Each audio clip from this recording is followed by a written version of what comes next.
हाँ, मैंने फायर किया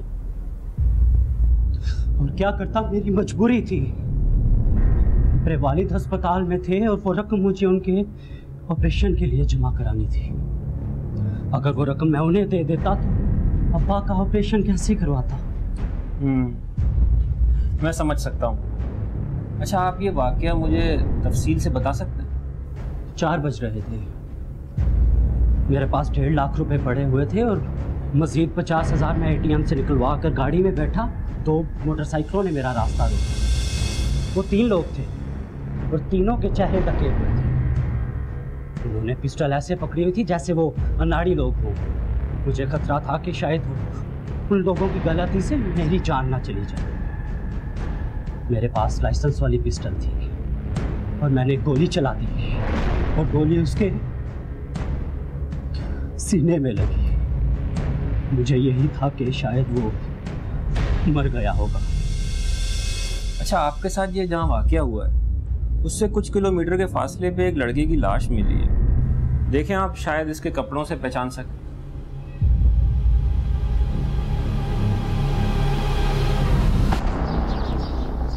अपने जिस इकलौते बेटे की खातिर तुम मुझे अदालतों में घसीटना चाह रही थी, उसका ये ख्याल रखा है तुमने मायरा कि आज वो इस दुनिया में ही नहीं रहा? मुझे यहाँ क्यों बुलाया, मुझे बताओ। इनायत साहब, आपको इसलिए बुलाया है क्योंकि आपका यहाँ होना ज़रूरी था। हमने मालूम कर लिया है कि आपके बेटे को किसने कत्ल किया। पुलिस ने तो बल्कि चंद गिरफ्तारियां भी कर ली। क्या इलियास गिरफ्तार हो गया? मैं जानती थी उसी ने अपनी बहन के साथ मिलकर मेरे मासूम बच्चे का कत्ल करवाया है। इलियास का इस वारदात से कोई ताल्लुक नहीं है। और आप जिस तरह मायरा पे गुस्सा कर रहे हैं, मुझे तो बहुत अफसोस से कहना पड़ता है कि वालिद होने के नाते आपने अपनी जिम्मेदारी सही नहीं निभाई। एक जवान लड़के को अगर बाप की सरपरस्ती ना मिले तो फिर वो गुमराह ही होता है। बुरी सोबत में पड़ गया, बुरे कामों में पड़ गया। आपको पता है, आपका बेटा स्ट्रीट क्राइम में मारा गया। एक शहरी को गन पॉइंट पर लूटने की कोशिश कर रहा था। उस शहरी ने उस पर फायर ओपन कर दिया जिसकी वजह से उसकी मौत वाक़ई। ये क्या कह रही हैं आप? मेरा हमजा डकैत नहीं, वो कोई मुजरिम नहीं था। क्या करूं मैं आपको किस तरह से तसल्ली दूं, लेकिन हकीकत यही है। देखिए, उस पिस्टल की बैलिस्टिक रिपोर्ट आ गई है। जिस पिस्टल से उस शहरी ने फायर किया था, मालूम हो गया है कि उसी पिस्टल की गोली से आपके बेटे की मौत वाक़ई हुई। और इस वारदात में आपके बेटे के 2 दोस्त भी मुलव्वस हैं, जाहिद और नासिर। लेकिन वो दोनों तो दोस्त थे उसके, वो ऐसा क्यों करेंगे? हमजा को ढूंढने में मेरी मदद कर रहे थे वो दोनों मिलके। इसलिए तो कहते हैं कि नादान की दोस्ती से दाना दुश्मन बेहतर है। उन्हीं दोनों ने हमजा को डकैती की राह दिखाई और उन्हीं दोनों की बदतरीन गफलत की वजह से हमजा जिंदगी बाजी हार गया। कुछ करो यार, मैं बहुत बुरा फंसा हूँ।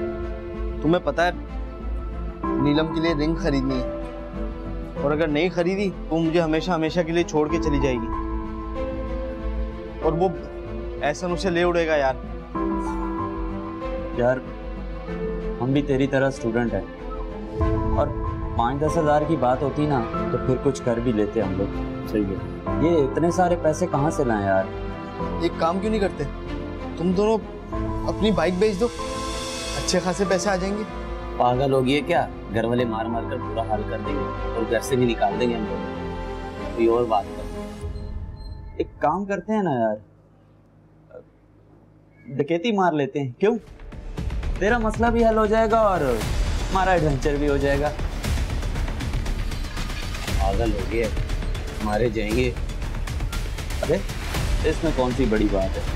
सही तो कह रहा है वो, डकैती मार लेते हैं। और क्या आजकल लोग चलते फिरते नकली गन दिखाकर डकैती मार तो लेते हैं, हम भी वही करेंगे और हम सबका ही फायदा है यार। तुम भी खुश हो जाओगे और मेरा भी काम हो जाएगा। खुद तो मरेगा, हमें भी मरवाने हैं क्या? भाई इसके अलावा और कोई रास्ता नहीं है और मैं तो राजी हूँ। अब तुम दोनों बताओ, मेरे साथ हो या नहीं हो, और नहीं दे सकते तो आप अपनी दोस्ती खत्म करें। इन तीनों ने 4:15 बजे यूनिवर्सिटी रोड के करीब एक सड़क पर एक कार वाले को लूटने की कोशिश की। कार वाले के पास भी पिस्टल था, उसने फायर की जिससे हमजा की मौत वाक़ई हुई। अफसोस की बात तो ये है कि अगर इसके ये दोनों दोस्त उसे वक्त पर हॉस्पिटल पहुंचा देते तो शायद बच जाता आपका बेटा, लेकिन ज्यादा खून बहने से उसकी मौत वाक़ई होगी। वो दोनों दोस्त तो दुश्मन निकले उसके, उसे जख्मी हालत में वीराने में छोड़कर चले गए। अबे यार इसका तो खून बह रहा है यार। हाँ यार सही है, एक काम करते हैं, मैं 15 पे कॉल करता हूँ यार। नहीं नहीं पागल हो गए, या जाते किसी मेडिकल स्टोर पर मेरे बेटे लाते, जैसे मामला ठंडा होगा ना किसी अच्छे से डॉक्टर को दिखा देंगे। हाँ तू सही कह रहा है हाँ यार।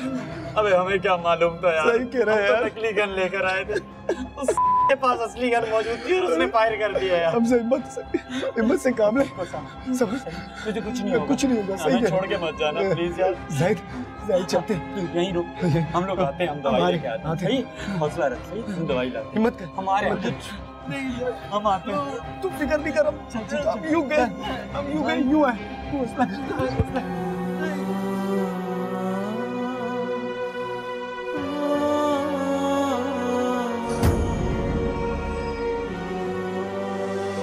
जब वो वापस आए हमजा मर चुका था। जाहिद और नासिर पुलिस की तहवील में कल उन्हें अदालत में पेश कर दिया। ये सब तुम्हारी वजह से हुआ है मायरा। अगर नहीं संभाल सकती थी मेरा बेटा तो दे देती मुझे। तुम्हें तो वैसे भी पैसों से ही मतलब है ना। मेरी वजह से सारी फसाद की जड़ तुम हो असल मुजरिम। तुमने अपने बच्चों को कत्ल किया और मुझ पे जबरन खा दो। तुमने किया कत्ल, तुमने किया।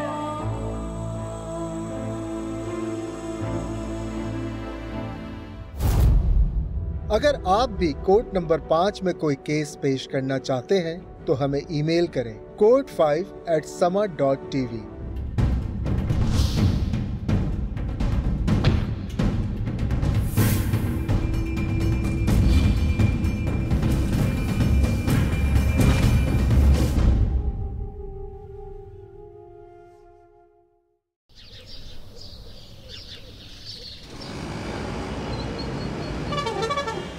जी आमना साहिबा, मैंने आपको कॉल इसलिए करी थी कि मेरे जो क्लाइंट है वो out of the court matter को सॉल्व करना चाहते हैं। देखिए, अगर ये अपने बेटे की जिम्मेदारी निभाने से इनकारी नहीं है तो फिर कोर्ट में इनको क्या मजायका था आने में। 2 पेशियां इन्होंने ऐसे ही निकाल दी, अदालत का भी वक्त जाया किया, हम सब का भी वक्त जाया किया। आप अगर जिम्मेदारी निभाना चाहते हैं तो अदालत में भी बता सकते थे आप। देखिए वकील साहिबा, मुझे अपने बेटे की जिम्मेदारी उठाने में कोई एतराज नहीं है। मैं उसके तमाम तरह अखराजात उठाने को तैयार, लेकिन मेरी एक शर्त है, मेरे बेटे को मेरे घर में मेरी नज़रों के सामने रहना। पापा मैं आपके साथ नहीं रह सकता, मेरी माँ को मेरी ज़रूरत है और अब मैं उन्हीं के साथ रहूँगा। वैसे भी जिस घर में वो घटिया औरत हो, मुझे उस घर में रहने का कोई शौक नहीं है। तमीज से बात करो हमजा, वो मेरी बीवी और तुम्हारी माँ, और ये तमीज सिखाई तुमने अपनी औलाद को। बड़े छोटे का कोई एहतराम ही नहीं है इसको। बिल्कुल ठीक कह रहा है मेरा बच्चा। उस बदमाश औरत को मैं ही नहीं पूरी दुनिया जानती है। इस कदर बदमाश औरत को तुमने मेरे सर पे लाके बिठा दिया है, गंदगी की टोकरी को घर में बिठा दिया तुमने ला करके। तमीज से बात करो तुम भी। नेहा मेरी बीवी है, इज्जत है मेरी, मेरे निकाह में है, और तुमसे 1000 गुना ज्यादा अच्छी है। उसे पता है घर किस तरह चलाया जाता है, उसे पता है शौहर की इज्जत कैसे की जाती है, उसे पता है औलाद की परवरिश कैसे की जाती है। तुमसे 1000 गुना ज्यादा अच्छी है वो। बिल्कुल ठीक कह रही हूँ। मेरा घर बर्बाद करके वो कभी खुश नहीं रह सकती है। तुम्हारे शरीफ के लिए शरीफ होनी चाहिए। बस बंद करो। अच्छा बस करें आप दोनों, ये तमाशा लगवाना था, ये आउट ऑफ कोर्ट सेटलमेंट होनी थी। ये सारा फैसला अदालत में ही होगा, इस केस को कोर्ट में ही चलना। और आप जिस किस्म की धमकियां देते रहे हैं ना, आपके खिलाफ हम एक कंप्लेंट अलग करेंगे, एक हरासमेंट की रिपोर्ट आपके खिलाफ अलग दर्ज होगी। और जितने भी आपने वाजिबात देने ना, इनके बेटे की तालीम के अखराजात, इनके जहेज का सामान, इनकी ज्वेलरी, वो सब हम आपसे वसूल करके रहेंगे। देखेंगे आपको कोर्ट में। आमना साहिबा, आप अच्छी तरह जानती हैं अदालतों में तातीलात चल रही हैं, और जब अदालतें खुलेंगी तब पता चलेगा कब पेशी लगेगी। देख लेंगे जी, जब भी कोर्ट्स ओपन होती हैं। आप भी डिलेइंग टैक्टिक्स इस्तेमाल करके देखिए।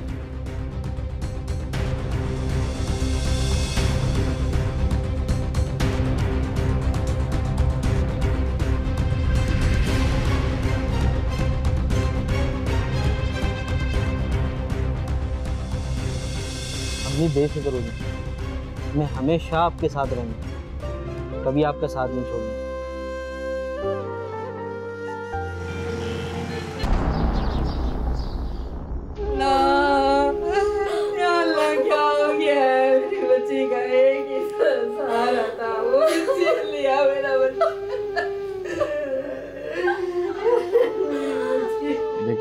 आपके सदमे का अंदाजा है, लेकिन कातिलों तक पहुंचने के लिए आपके ताउन की जरूरत है। आप ये बताइए, हमजा को आपने आखिरी बार कब देखा था और वो क्या कहकर घर से निकला था? वो तो कल दोपहर से 2 बजे का किया है। यही कहकर किया है कि मैं अपने जाहिद दोस्त के पास जा रहा हूँ, देर से लौटूंगा, मगर रात तक लौटा ही नहीं है। शाहिद तुम हो? जी सर। मिला था तुमसे, वो आया था तुम्हारे पास? सर हमारी मुलाकात तय थी, उसने खुद कॉल की थी मुझे, मगर अचानक मुझे अम्मी को अस्पताल ले जाना पड़ा और फिर उसके बाद कोई राब्ता नहीं हुआ। वो घर नहीं लौटा, बहुत परेशान हो गया। मैंने उसके दोस्तों को कॉल की, लेकिन किसी को कुछ पता नहीं था। पता नहीं था मेरा बच्चा। मुझे रात को आंटी ने 11 बजे कॉल की थी। मैं तो ये सुनकर काफ़ी परेशान हो गया था। हमजा कई घंटों से गायब है। तब से ही उसे पागलों की तरह ढूंढता रहा। जब खबर मिली कि वो मर गया। वो मरा नहीं है, उसे गोली मारकर कत्ल किया गया है। किसने किया, किससे उसकी दुश्मनी थी, ये आप लोग सोच कर बताएं। दुश्मनी? हाँ।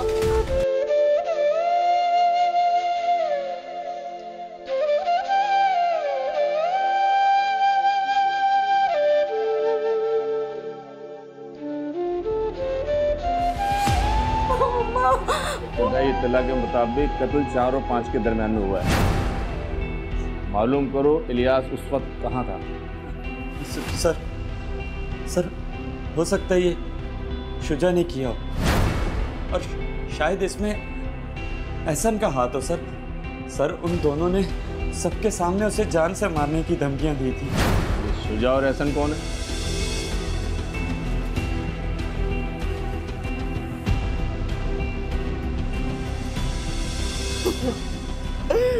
मेरी बच्ची।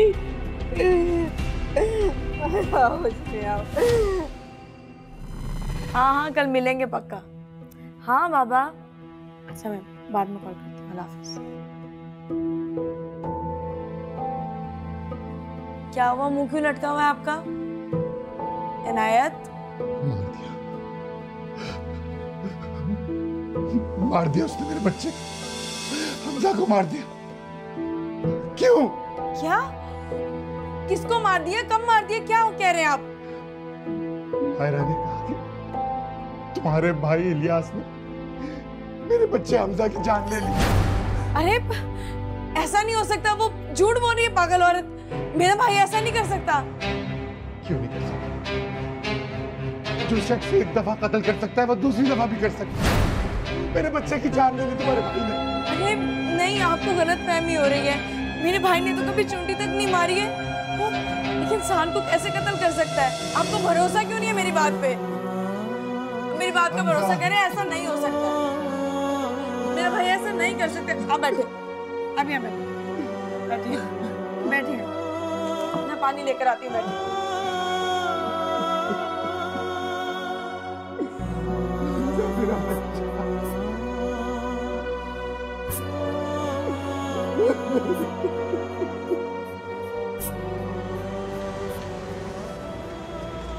मैडम इलियास भी उस रोज शहर में मौजूद नहीं था, जिसकी तस्दीक उसके मोबाइल फोन से हो गई और रेलवे रिजर्वेशन से हो गई। एहसन का बयान भी ठीक है कि वो जिम में था, जिम इंस्ट्रक्टर और बाकी अफराद से इस बात की तस्दीक हो गई। अलबत्ता शुजा अपने मौके वारदात से अदम मौजूदगी कोई ठोस सबूत पेश नहीं कर सका और इन दोनों के दरमियान में तलक कलामी भी हुई है, लड़ाई भी हुई है, जिसके हमें शाहिद मिले और अनकरीब हम उनको ट्रेस कर लेंगे। शुजा पर आप शक तो कर रहे हैं, लेकिन शुजा से हमजा क्यों मिलने जाएगा? अगर दोनों की आपस में इस कदर दुश्मनी थी तो फिर वीरान इलाके में वो उसको क्यों मिलने जाता? और वैसे भी पुलिस फाइल में जो तस्वीरें लगी हैं जहाँ से लाश मिली थी, तो लाश के इर्द गिर्द मुख्तलिफ किस्म के फुटप्रिंट्स नजर आ रहे हैं, जिससे तो यही जाहिर हो रहा है कि 1 से ज्यादा लोग मुलव्वस हैं इस वारदात में। अगर शुजा कातिल नहीं है, कातिल कौन? यही बात तो मुझे भी परेशान कर रही है। अब वो घर से ये कहकर निकला है कि वो अपने दोस्तों से मिलने जा रहा है और घर से निकलने के 2 घंटे के बाद उसे कत्ल कर दिया गया। मकतूल की सेलफोन लोकेशन से हमें क्या पता चलता है कहाँ कहाँ गया था वो घर से निकलने के बाद? मैडम, हमजा का फ़ोन 2 से 3 के दरमियान नॉर्थ नाज़ाबाद पर था। फिर उसके बाद 4 बजे यूनिवर्सिटी रोड पर उसका फ़ोन बंद हो गया। यूनिवर्सिटी रोड पर? क्या बात है मैडम, खैरियत है? तो खास बात?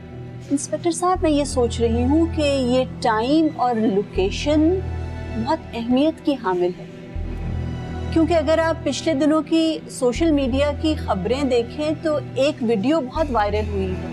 हमजा को जिस तारीख को कत्ल किया गया और पोस्टमार्टम की रिपोर्ट बताती है कि 4 से 5 के दरमियान उसका कत्ल हुआ, तो यूनिवर्सिटी रोड पर उसी तारीख को 4 बजे गाड़ी में सवार मुनव्वर नामी एक शख्स पर मोटरसाइकिल सवार लोगों ने हमला किया। वो मगिंग की वारदात थी, उनके पास गन भी थी, लेकिन मुनव्वर के पास भी गन थी और उसने उन मोटर सवार लोगों पर जवाबी फायर किया था। और इस वीडियो में साफ नजर आता है कि ये जो मोटरसाइकिल पर सवार मुल्जमान थे, इनमें से एक जख्मी भी हुआ। आपके कहने का मतलब है कि जख्मी होने वाला डकैत हमजा था? अब इस बात की तस्दीक तो मुनव्वर से मिलकर की जा सकती है। उसने जिस पिस्टल से इन स्ट्रीट क्रिमिनल्स पर फायरिंग की थी और जिस बुलेट से हमजा की मौत वाक़ई हुई है, अगर बैलिस्टिक टेस्ट करवाया जाए और फोरेंसिक रिपोर्ट सामने आए तो पता चल जाएगा कि क्या हमजा की मौत उसी बुलेट से हुई है जो इस पिस्टल से फायर की गई।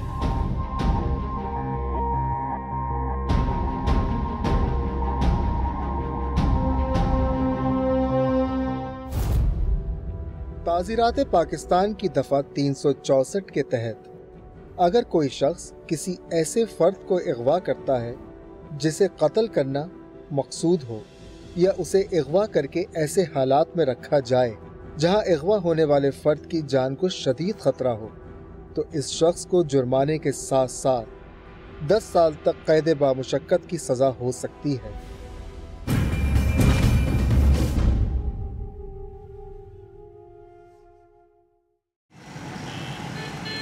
तुम यूनिवर्सिटी क्यों नहीं आ रहे? मैं पता है ना मैं कितनी बोर हो जाती हूँ तुम्हारे बगैर। हाँ, असल में घर पे कंस्ट्रक्शन का काम चल रहा है तो इस वजह से नहीं आऊँगा। इसको निपटा कर ही आऊँगा। तुम सुनाओ कैसी हो? मैं ठीक हूँ। अच्छा पता है, मैं सिर्फ यही सोचती रहती हूँ 10 अगस्त को तुम मुझे क्या गिफ्ट दोगे। याद है ना मेरी बर्थडे? बर्थडे? हाँ याद है। तुम्हारी बर्थडे याद है मुझे। उसे कैसे बोल सकता हूँ? अच्छा, मुझे इस बार डायमंड रिंग चाहिए। Diamond ring? डायमंड रिंग तो बहुत महंगी होती है। अगर तुम्हें नहीं दी ना, तुमसे बात नहीं करूँगी। अच्छा मुझे याद आया, चूल्हे पे मैंने प्रेशर कुकर रखा, तुमसे बाद में बात करती हूँ। अच्छा हेलो, बात तो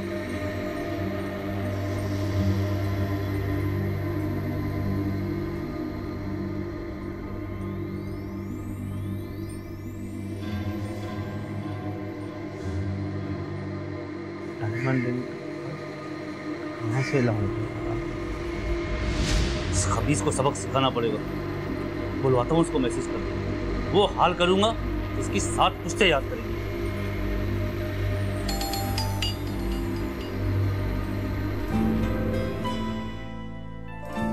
लगता है इसको मिलने की बहुत जल्दी है। तो बर्गर के पैसे तो होंगे। हाँ सही।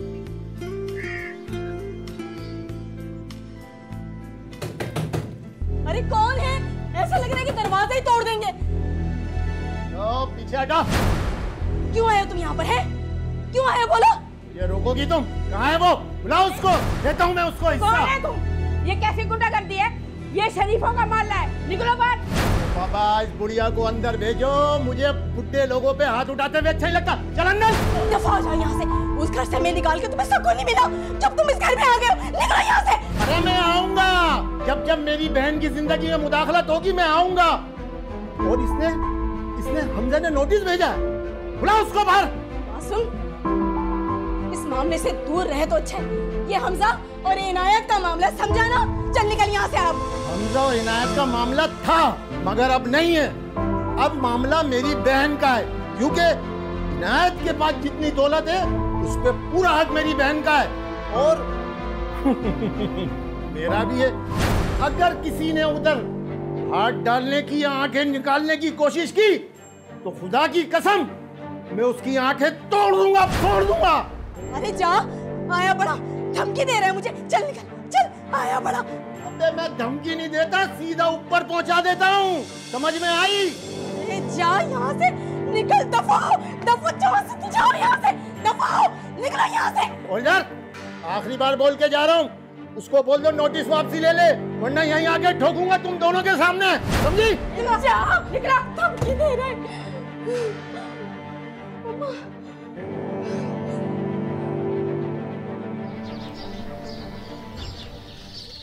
कहाँ रह गई नीलम? मैसेज का जवाब दे रही है ना कॉल उठा रही है, पता नहीं कहाँ रह गई यार। चलो मैं मैसेज किस कान से ज़हर कर रहा है? तो भाई आप क्या कर रहे हैं? मेरी बहन को छोड़ेगा? अबे ये क्या है? मेरी बहन को छोड़ेगा? अबे अबे अबे शुजा भाई क्या कर रहे हो? छोड़ा मुझे, मेरी बहन को छेड़ेगा? क्या वो क्यों मार रहे हो उसको यार? अरे मेरी बहन को छेड़ता है। शुजा भाई मैं माफी मांगता हूँ।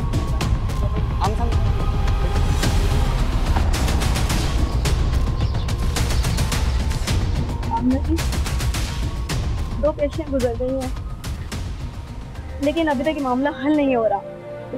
कब तक हो जाएगा? वहाँ से भी कोई नहीं आ रहा। बहुत परेशान हूँ, कैसे बताऊँ आपको? अलियास भी आया था और धमकियाँ लेके गया था मुझे। आप यकीन करें, मुझे बहुत डर लग रहा है। अच्छा देखिए, आप परेशान ना हो, ये वकीलों की तरफ से ना डिलेइंग टैक्टिक्स होते हैं। वो भी अपने क्लाइंट्स को मशवरा दे रहे होते हैं कि आप जितना वक्त गुजार सकते हैं ना जाएं। बहरहाल आपके लिए भी खबर है, उनके वकील ने मुझसे रब्ता किया था, मिलना चाह रहे हैं। मुझे लगता है कि कोई आउट ऑफ कोर्ट सेटलमेंट की बात करना चाह रहे हैं। मिलने के देख लेते हैं क्या कह रहे हैं। और इलियास से आपको डरने की ज़रूरत नहीं है, वो चाहे आपको जो भी धमकियां दे रहा है उसके खिलाफ हम कंप्लेंट कर सकते हैं। मैं चाह रही हूँ कि मामला जल्द से जल्द हल हो जाए, ताकि हमजा की पढ़ाई शुरू हो। फीस ना होने की वजह से उसके सेमेस्टर ड्रॉप करना पड़ रहा है। दिन भर हमारा गलती करता रहता है, मेरा दिल नहीं थकता उसको देख कर। ये तो अच्छी बात नहीं है।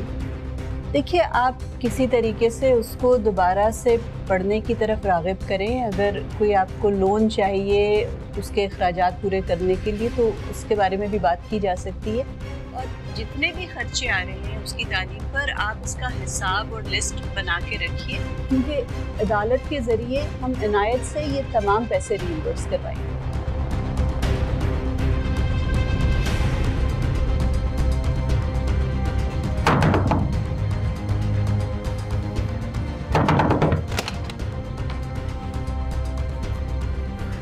तू यहाँ क्या कर रहा है तू? आज के बाद अगर तू मुझे नीलम के साथ नजर आया तो तेरा वो हाल करूंगा कि सब देखते रह जाएंगे। ओए, एक बात कान खोल कर सुन ले, नीलम सिर्फ मेरी है, समझा? औकात तो तेरी 2 टके की है और बातें तू बड़ी बड़ी कर रहा है। तू जानता है मुझे मैं कौन हूँ?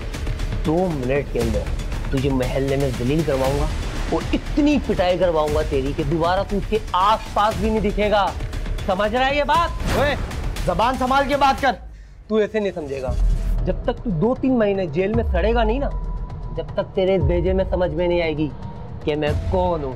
2-3 महीने के लिए तुझे हवालात की हवा खिलाकर तुझे ऐसा सबक सिखाऊंगा कि तेरा प्यार और इश्क सब उतर जाएगा। पैसे की कमी नहीं है मेरे बाप के पास, ये बात अपने ध्यान में बिठा ले। अगर आइंदा नीलम के तू आस पास मुझे नजर आया तो तुझे खोद कर गाड़ दूंगा, समझ गया? तेरी ऐसी पिटाई लगाऊंगा तेरी नानी और तेरी माँ के सामने, तो सब देखते रह जाएंगे। की बात करो, निकल यहाँ से, चल। ये तो बताने का वक्त कौन किसको बताता है? औकात में। आज के बाद आना मत यहाँ पर।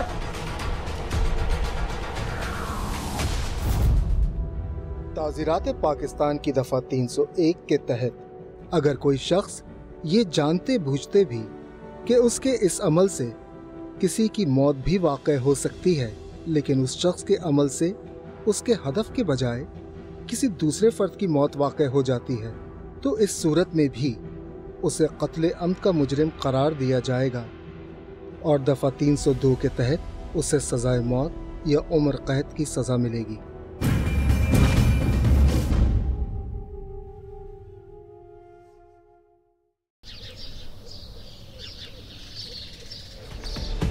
क्या लगाती है?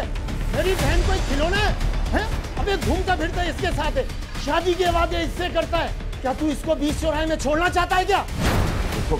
देखो इलियास, ये सही तरीका नहीं है। गन तो पीछे करो, चल जाएगी।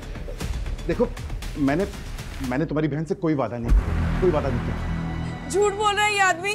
दिन रात मुझे ऑफिस में बिठा के रखता था, बेइज्जत कसमें वादे करता था कि तुम्हारे साथ जिंदगी गुजारूंगा। ऑफिस जानता है हमारी मोहब्बत के बारे में। भाई, अगर इसने मुझसे शादी नहीं की ना, मैं दुनिया में कहीं मुंह दिखाने के काबिल नहीं बचूंगी। शादी तो तेरा बाप भी करेगा, बनेगा ना मेरा दूल्हा भाई। और आज तो मैं यहाँ अपनी बहन की शादी करा के ही जाऊंगा। और अगर तुम में से किसी ने शोर करने की कोशिश की ना, तो एक एक की खोपड़ियां उड़ा दूंगा मैं, समझे? अब मेरी बहन इस घर से नहीं जाएगी। दिमाग तो ठीक है तेरा, शौहर है ये मेरे, और इस घर में ना बदकिरदार औरतों के लिए कोई जगह नहीं है, समझे? निकलो यहाँ से, चलो। भाई, इसने आपके सामने मुझे बदकिरदार औरत बोल दी है। तू मुझे जानती नहीं है, हल्का ले लिए तू। इन लोगों में ना मुगल खून है, डरती वरती नहीं मैं किसी से। लाख की जान से मार देने की धमकी दे दे, लेकिन इस चिंडाल को मैं घर से बाहर निकाल के रहूंगी। निकल, चल निकल जा। मायरा, इनायत, रुक जा। इसको समझा ले, ये मुझे जानती नहीं है। देख, इससे पहले भी मैं कत्ल के इल्जाम में जेल जा चुका हूँ, और मैं नहीं चाहता कि यहाँ पे लाशें बिछा दूं, क्योंकि मैं अपनी बहन का घर यहाँ बसाना चाहता हूँ। वह तू क्या देख रहा है? आंखें नीचे कर। अच्छा, अब भी खामोश हो, सब जानते हुए भी, लेकिन अब मैं इस चिंडाल से घर में नहीं रहने दूंगी। इसको घर से बाहर निकाल दूंगी, क्योंकि गंदगी का टोकरा घर से बाहर ही अच्छा लगता है। निकाल दो यहाँ। पापा, आपने इस बदकिरदार औरत के लिए मेरी माँ पर हाथ उठाया, मेरी माँ पर हाथ उठाया आपने।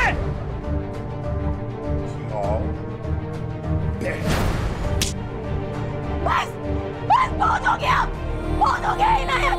जो शख्स किसी बदकिरदार औरत के लिए अपने बेटे अपनी दीदी पे हाथ उठाए, उस शख्स के साथ मुझे इस घर में नहीं रहना। मैं तुम्हारे साथ एक मिनट ही रह सकती। छोड़ दो इनायत। हाँ इनायत, मैं भी इनके साथ नहीं रह सकती। इनको जाने दे, इनको ना तलाक दे दे आप। पागल हो गई हो हिना? चुप! अभी देगा तलाक तू। मैं 3 तक गिनूंगा। अगर तूने तलाक नहीं दी, तू और तेरी बीवी और ये बेटा समझ ले गया। पागल हो गया? 1 2 नहीं। तलाक देता हूँ मैं तुम्हें। क्या कह रहे हैं आप? ये अल्लाह के बाद तलाक।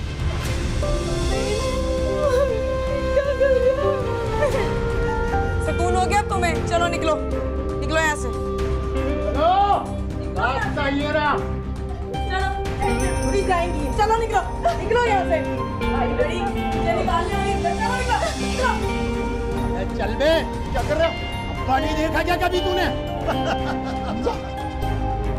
अरे इनायत भाई, छोड़ो, वो गए, इसके बारे में सोचो। मेरी प्यारी बहन, अब मुझे ये बताओ, ये मामला तो हो गया माशाल्लाह हल। अब बहन से निकाह अभी करना है या शाम में करना है? अब ये बताओ। निकाह तो अभी होगा भाई। मेरी प्यारी बहन, मैं भी तुझे दुल्हन बनते हुए देखना चाहता हूँ मेरी बहन।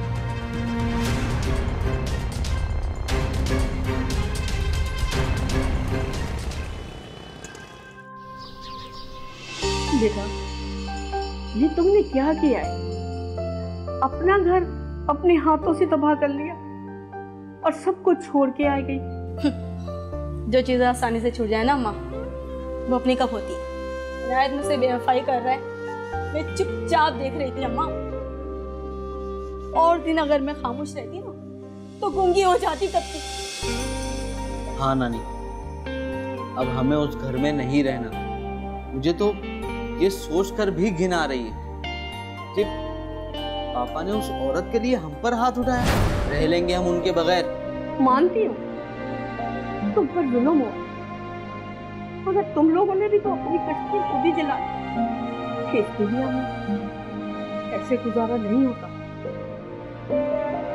और तुम तो पढ़ रहे हो अभी, माँ का क्या सहारा बनोगे? और तुम्हारे नाना मरहूम के जो पेंशन आती है वो हम तीनों के लिए काफी नहीं है। तो मैं क्या करूं? इनायत के पांव पड़ जाऊं, उनसे ये कहूं कि मुझे माफ कर दें और गिर जाऊं अपनी नजरों में मैं? बेटा, माफी तलाफी का वक्त गुजर चुका है और तुम अपनी हक मेहर तो मांगो। 75 तोले सोना था तुम्हारा जो वहां गुस्से में छोड़ के आ गई। बेटा है तुम्हारा, जिंदगी कैसे बसर होगी? हम नानी ठीक कह रही है, हमें हमारा हक लेना चाहिए, वरना वो लालची औरत हर चीज पे काबिज हो जाएगी। आप वकील का इंतजाम करें। सही कह रही है अम्मा, मैं भी खामोशी से बैठने वाली औरत नहीं। इनायत की ईंट से ईंट बचा दूंगी मैं अम्मा, आसानी से नहीं छोड़ूंगी मैं उसे।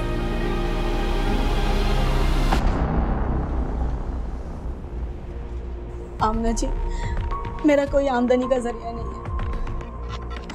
अगर माँ का घर नहीं होता ना तो हम दर बदर की ठोकरें खा रहे होते। आप मेरी मदद करें। अच्छा, आप परेशान नहीं हो। देखिए, आप दोनों के हुकूक हैं जिन्हें कानून तहफ़्फ़ुज़ देता है।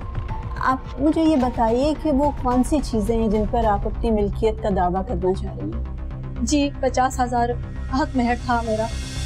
मानती हूँ कि उसकी कोई अहमियत नहीं है, मगर थे तो 50,000 ही ना। लाखों का मेरा जेवर जो वहीं रह गया। अगर चाहे तो आप मुझे दिला दें। और मैं चाहती हूँ कि इनायत हमजा की जिम्मेदारी उठाए, उसका खर्चा उठाए, बस ये करवा दें आप। देखिए, हक मेहर जितना भी हो, आपका उस पर हक है। उसने आपको तलाक दी है, आप हक मेहर का दावा कर सकती हैं। और रही आपके बेटे की बात, तो हालांकि ये 18 साल से ज़्यादा है उनकी उम्र, लेकिन फिर भी हम आपके साबिका शौहर पर इस बात का दावा कर सकते हैं कि वो अपने बेटे की तालीम का खर्चा उठाए। और जब तक आपकी तलाक की अदालती कार्रवाई पूरी नहीं होती, पेपर वर्क कंप्लीट नहीं होता, आपको अदालत की तरफ से डिवोर्स का सर्टिफिकेट नहीं मिलता, तब तक आपके नान नफ़के का वो पाबंद है। और इसके अलावा जो आपके जहेज़ का जितना सामान था, आपका जो जेवर था, उस पर भी आपका हक है। आप एक लिस्ट तरतीब दे दीजिए, और अगर उस सामान और जेवर की अगर आपके पास कोई तस्वीरें हैं, कोई रसीदें हैं, तो वो भी उसकी एक फ़ाइल बना लें, तो हम इन तमाम चीज़ों का दावा कर सकते हैं।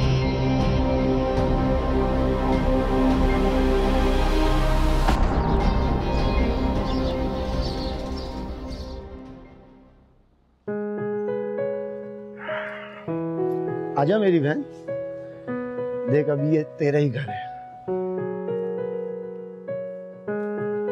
नायत भाई, आपको ये नई जिंदगी बहुत बहुत मुबारक हो। अल्लाह ताला आप दोनों को बहुत खुश रखे। और फिक्र नहीं करना, मैं आपके साथ हूँ, अब यही रहूंगा। शुक्रिया।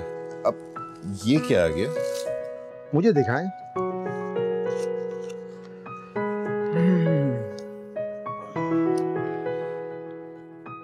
ओहो, नायत भाई, कोर्ट का नोटिस आ गया है भाई। आपकी बेगम ने आपको नोटिस भेजा है। वो आपको अदालत में घसीटना चाहती हैं। तौबा तौबा, मैंने तो पहले ही कहा था, नागिन है वो, डसेगी जरूर। और ये देखे आपके ऊपर क्या इल्जाम लगाया है। क्या आप उस पर तशद्दुद करते थे? आपने तो कभी हाथ भी नहीं उठाया होगा ना? ये तो कभी नहीं। वो कह रही है कि आप उसका सारा जेवर बेच के खा गए और उसको हक मेहर भी अदा नहीं किया। यार आप ऐसे तो नहीं हो यार, आप तो बहुत अच्छे आदमी हो। अल्लाह, कितनी झूठी औरत है वो। उसका जेवर अगर इस घर में होता तो वो साथ लेके जाती ना, इस तरह थोड़ी जाती खाली हाथ। उसने ना अपनी माँ के घर पे रखा होगा। अदालत? अब क्या होगा? अरे आप परेशान ना हो, आप जाके आराम करें, मैं सब देख लूंगा। अरे मैं हूं ना, आपका भाई हूँ भाई। पक्का संभाल लोगे ना? टेंशन नहीं ले, आप जाइए।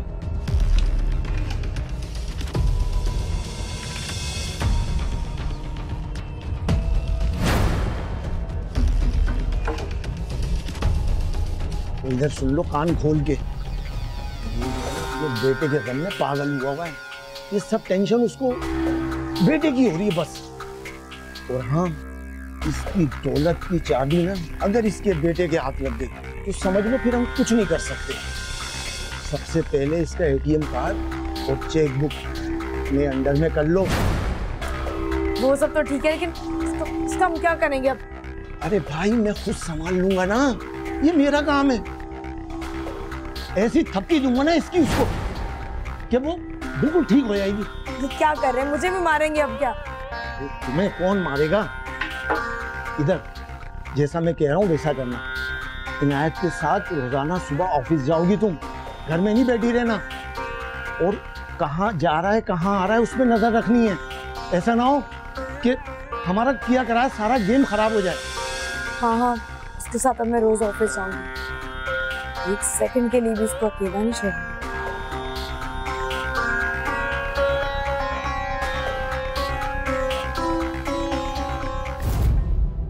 अगर कोई शख्स किसी को कत्ल करने या जरर पहुंचाने की नियत के बगैर उसकी मौत का बाइस बनता है तो उसका ये फेल कत्ल खता में शुमार होगा और ऐसा शख्स दियत का पाबंद होगा। अलबत्ता पाकिस्तान पीनल कोड की दफा 319 के तहत उसे कैद की सजा भी दी जा सकती है, जिसकी मुद्दत 5 साल तक हो सकती है।